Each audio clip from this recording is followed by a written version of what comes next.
राधे राधे। प्रेम, ऐश्वर्य, धन संपदा, वैभव और सांसारिक सुख के स्वामी ग्रह शुक्र 29 जून 2025 को दोपहर 1:56 पर अपने साधारण राशि वृषभ राशि में प्रवेश करने जा रहे हैं। शुक्र का यह गोचर मेष राशि से लेकर मीन राशि पर्यंत तक क्या क्या रहेगा, क्या क्या शुभ या अशुभ प्रभाव रहेंगे, आइए थोड़ा विस्तार से इसे जान लें। आपके चंद्र राशि के आधार पर मैं शुक्र देव का यह गोचर का फलादेश करने जा रहा हूं। तो सबसे पहले राशियों के क्रम में बात कर लेते हैं मेष राशि की। तो मेष राशि से शुक्र का यह गोचर द्वितीय भाव में हो रहा है। द्वितीय भाव में शुक्र का यह गोचर आपकी वाणी में मिठास लाएगा और साथ ही अपने प्रियजनों से और सगे संबंधियों से रिश्ते को मधुर बनाएगा। क्योंकि ये सातवें की भी स्वामी है, तो कहीं ना कहीं ये मार्केज वाली स्थिति भी पैदा करेंगे, यानी स्वास्थ्य में गिरावट या स्वास्थ्य संबंधी समस्याओं को भी यह बढ़ा सकते हैं। अब बात कर लेते हैं वृषभ राशि की। तो वृषभ राशि से शुक्र का यह गोचर लग्न में हो रहा है। लग्न में शुक्र का यह गोचर आपके व्यक्तित्व को आकर्षणीय बनाएगा और साथ ही समाज में आपका प्रभाव को भी बढ़ाएगा। और वही शुक्रदेव की जो दूसरी राशि है वो छठे घर में है। तो छठे घर में शुक्र की दूसरी राशि है यानी तुला राशि। तो ये कहीं ना कहीं आपको अपने रोग, ऋण और शत्रु से ये परेशानी भी दे सकता है। अब बात कर लेते हैं मिथुन राशि की। तो मिथुन राशि से शुक्र का यह गोचर 12वें भाव में हो रहा है। 12वें भाव में शुक्र का यह गोचर कहीं ना कहीं आपके अनावश्यक खर्च को बढ़ाएगा और खासकर शौक की चीजों में ये खर्च ज्यादा करवाएगा और विदेश यात्रा की भी यहाँ संभावना बन रही है। दूसरी राशि शुक्र ग्रह की 5वें भाव पे है।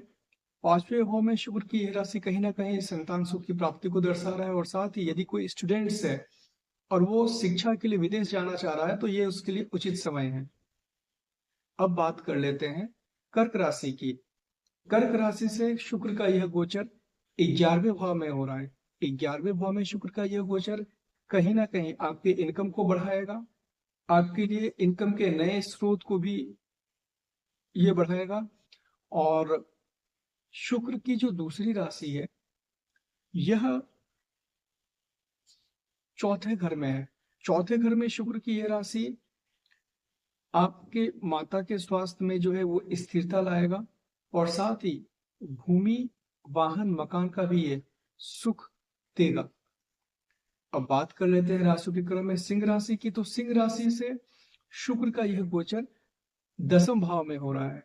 10वें भाव में शुक्र का यह गोचर आपकी कार्य क्षेत्र में यदि किसी प्रकार की परेशानी चल रही हो तो उस वो परेशानी समाप्त होगी और साथ ही कार्य क्षेत्र में ग्रोथ और प्रमोशन की भी संभावना को बढ़ाएगा। क्योंकि शुक्र की दूसरी राशि तीसरे भाव में है तो कहीं ना कहीं संघर्ष को भी बढ़ाएगा और आपके पराक्रम में भी कमी लाएगा, लेकिन संघर्ष के साथ सफलता आपको अवश्य मिलेगी। अब बात कर लेते हैं कन्या राशि की। तो कन्या राशि से शुक्र का यह गोचर 9वें भाव में हो रहा है। 9वें भाव में शुक्र का यह गोचर आपकी आपके भाग्य का साथ आपको मिलेगा, भाग्य में वृद्धि होगा। और वही शुक्र की दूसरी राशि द्वितीय भाव में है। कन्या राशि से द्वितीय भाव में शुक्र की दूसरी राशि तुला राशि है, तो कहीं ना कहीं ये आपके वाणी में मिठास को बढ़ाएगा और साथ ही आपके अपने रिश्तेदारों से, कुटुंबों से रिश्तों यानी संबंधों को भी ये मधुर बनाएगा। वही बात कर लेते हैं अब तुला राशि की। तो तुला राशि से शुक्र का यह गोचर 8वें भाव में हो रहा है। तो 8वें भाव में शुक्र का यह गोचर कहीं ना कहीं आपके स्वास्थ्य में अचानक से गिरावट, धन हानि भी करवा सकता है या सामान्य चोट की संभावना को भी यह बढ़ाएगा, क्योंकि लग्न के स्वामी अष्टम में बैठे हैं, मतलब गोचर कर रहे हैं। और वही बात कर लेते हैं वृश्चिक राशि की। तो वृश्चिक राशि से शुक्र का यह गोचर 7वें भाव में हो रहा है। 7वें भाव में शुक्र का यह गोचर आपके वैवाहिक जीवन में यदि कोई कलह या परेशानी चल रही थी तो वह उसमें कमी आएगी और समाप्त भी हो सकता है। क्योंकि शुक्र की जो दूसरी राशि है ये 12वें भाव में है, तो कहीं ना कहीं ये आपके अनावश्यक खर्च को भी बढ़ाएगा और साथ ही जो भी खर्च होंगे वो आपके शौक की चीज को पूरे करने में होंगे। और वही बात कर लेते हैं राशियों के क्रम में। अगली राशि धनु राशि की। तो धनु राशि से शुक्र का ये गोचर छठे भाव में हो रहा है। छठे भाव में शुक्र का ये गोचर कहीं ना कहीं रोग, ऋण और शत्रु को बढ़ाएगा, उसमें उससे परेशानी भी उत्पन्न करवाएगा। और चूंकि दूसरी राशि शुक्र की 11वें भाव में है, तो कहीं ना कहीं ये इनकम में भी वृद्धि करवाएगा, लेकिन परेशानी के साथ इनकम में वृद्धि करवाएगा। वही बात कर लेते हैं मकर राशि की। तो मकर राशि से शुक्र का यह गोचर पंचम भाव में हो रहा है। पंचम भाव में शुक्र का यह गोचर कहीं ना कहीं आपको संतान सुख की प्राप्ति को दिलाएगा। और साथ ही यदि कोई विद्यार्थी हैं तो शिक्षा के लिए ये उच्च शिक्षा के लिए यह उचित समय है। और चूंकि दूसरी राशि शुक्र की 10वें भाव में है, तो आपके कार्य क्षेत्र में मजबूती प्रदान करेगा, स्थिरता लाएगा और साथ ही कार्य क्षेत्र में ये ग्रोथ भी लाएगा।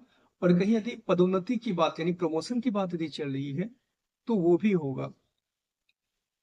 अब राशियों के क्रम में बात कर लेते हैं अगली राशि कुंभ राशि की। तो कुंभ राशि से शुक्र का यह गोचर चौथे भाव में हो रहा है। चौथे भाव में शुक्र का यह गोचर बड़ा ही अच्छा है, क्योंकि ये माता के सुख में वृद्धि लाएगा। यदि उनको स्वास्थ्य से संबंधित कोई समस्या है तो उसमें स्थिरता लाएगा, साथ ही भूमि, मकान और वाहन के सुख को भी ये दिलाएगा।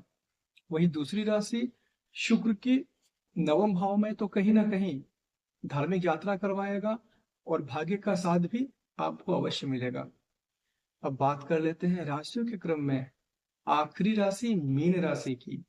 मीन राशि से शुक्र का यह गोचर तीसरे भाव में हो रहा है। तीसरे भाव में यह शुक्र का गोचर जो है आपके संघर्ष को बढ़ाएगा और पराक्रम में कमी लाएगा।